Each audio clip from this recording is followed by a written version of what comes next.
Tapi terus saya pikir itu namanya mobilisasi. Apa kalau mobilisasi? Ngumpulkan secara fisik. Kalau kalian ini kan kalau ditanya, kamu siapa? Saya PDI Perjuangan. Apa yang namanya tugasmu? Itu jelas. Saya itu sampai bingung. Lah kok saya bilang Pak Jokowi petugas partai, kader.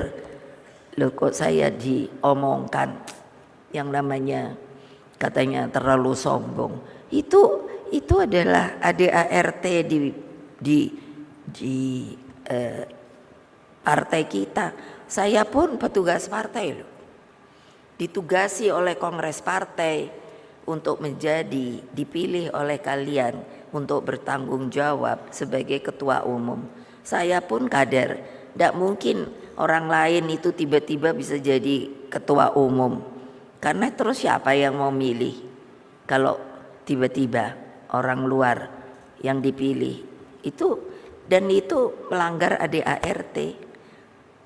Nah bayangkan kok kita tidak diberi kesempatan untuk menerangkan hal ini. Jadi padahal dengan demikian sering kontradiktif. Ada yang mengatakan presiden itu dipilih oleh rakyat.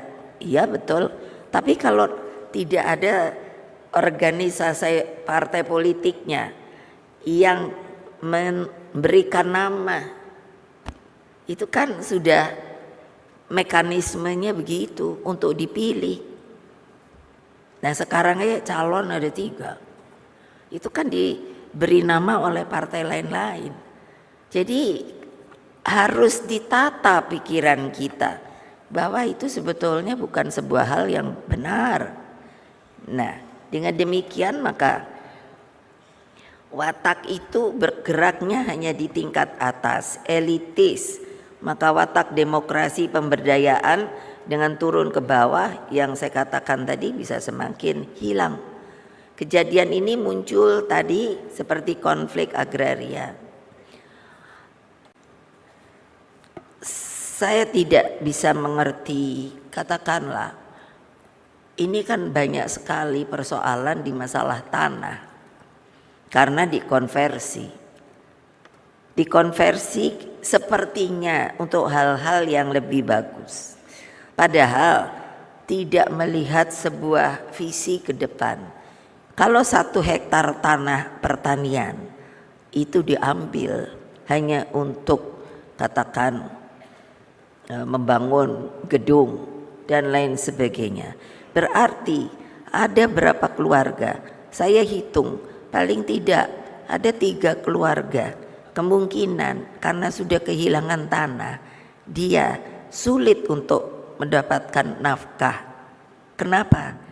Kemarin yang saya terangkan yang namanya Bung Karno memberi contoh dengan Pak Marhain, dia semua ada, hanya yang belum punya adalah apa? Kekuatan, kemandirian untuk lebih daripada apa yang dia punya. Nah itu harus bagaimana kita lakukan dengan gotong royong. Dengan gotong royong.